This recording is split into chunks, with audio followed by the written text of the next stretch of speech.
حضرت ابو ہریرہ رضی اللہ تعالی عنہ اور حضرت عروہ رضی اللہ تعالی عنہ کی روایات میں سفر معراج کے حوالے سے ایک واقعہ بیان کیا گیا ہے کہ جب حضور صلی اللہ علیہ وآلہ وسلم اس واقعہ معراج کو بیان فرما رہے تھے تو مشرکین مکہ میں سے ایک بے باک اور گستاخ اٹھا اور آپ صلی اللہ علیہ وآلہ وسلم سے کہنے لگا، اے محمد صلی اللہ علیہ وسلم، آپ ذرا کھڑے ہو جائیں۔ تو آپ صلی اللہ علیہ وآلہ وسلم اٹھ کر کھڑے ہو گئے۔ اس نے کہا، ایک پاؤں اٹھا لیجئے۔ تو آپ صلی اللہ علیہ وآلہ وسلم نے اپنا قدم مبارک اٹھا لیا۔ پھر اس گستاخ نے دوسرا قدم اٹھانے کی پیشکش کر دی۔ تو آپ صلی اللہ علیہ وآلہ وسلم نے ارشاد فرمایا، اگر میں دوسرا قدم اٹھاؤں تو زمین پر گر پڑوں گا۔ تو وہ کافر کھلکھلا کر ہنسنے لگا اور کہنے لگا کہ جب آپ زمین سے ایک بالشت بھر قدم نہیں اٹھا سکتے تو آسمان اور سدرۃ المنتہا تک آپ بغیر کسی واسطے کے کیسے پہنچ سکتے ہیں؟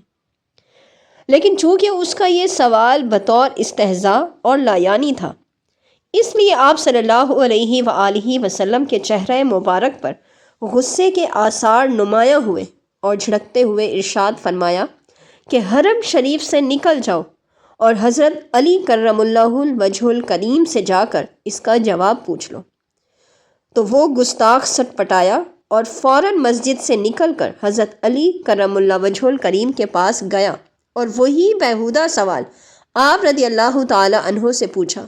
تو خون ہاشمی جوش میں آیا اور حضرت علی کرم اللہ وجہ الکریم نے اس گستاخ کا سر قلم کر دیا۔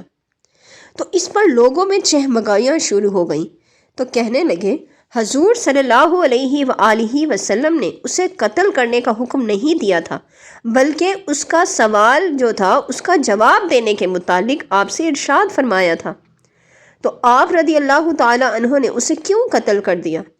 تو حیدر کرار کرم اللہ وجہ الکریم نے جواب میں ارشاد فرمایا کہ وہ گستاخ اور سرکش تھا، اس کا سوال کرنا حقیقت حال معلوم کرنے کے لیے نہیں تھا بلکہ محض مزاح کے لیے تھا۔ آپ اسے خود بھی جواب دے سکتے تھے اور آپ صلی اللہ علیہ وآلہ وسلم سمجھتے تھے کہ یہ مطمئن نہیں ہوگا، اس لیے آپ صلی اللہ علیہ وآلہ وسلم نے اسے میری طرف بھیج دیا تاکہ میں اسے قتل کر دوں۔ اور اس کے سوال کا جواب یہ ہے کہ حضور صلی اللہ علیہ وآلہ وسلم کو یہ سفر معراج اللہ تعالیٰ نے اپنی قدرت کاملہ کے ساتھ کروایا تھا۔ آپ نے اس خارق للعادت سفر کو اپنی طاقت سے کرنے کا دعویٰ نہیں کیا، بلکہ اللہ تعالیٰ نے اس دعوے کے ساتھ یہ سفر کروایا کہ وہ ذات ہر نقص، ہر عیب اور ہر کمزوری سے پاک اور منزہ ہے، اور وہ جو ارادہ فرماتا ہے اسے کرنے پر قادر ہے۔ اللہ تعالیٰ کی طاقت کے سامنے اس قسم کے واقعات اسی طرح ہیں جس طرح سورج کے سامنے ایک ذرہ یا سمندر کے سامنے ایک قطرہ آب کی حیثیت ہوتی ہے۔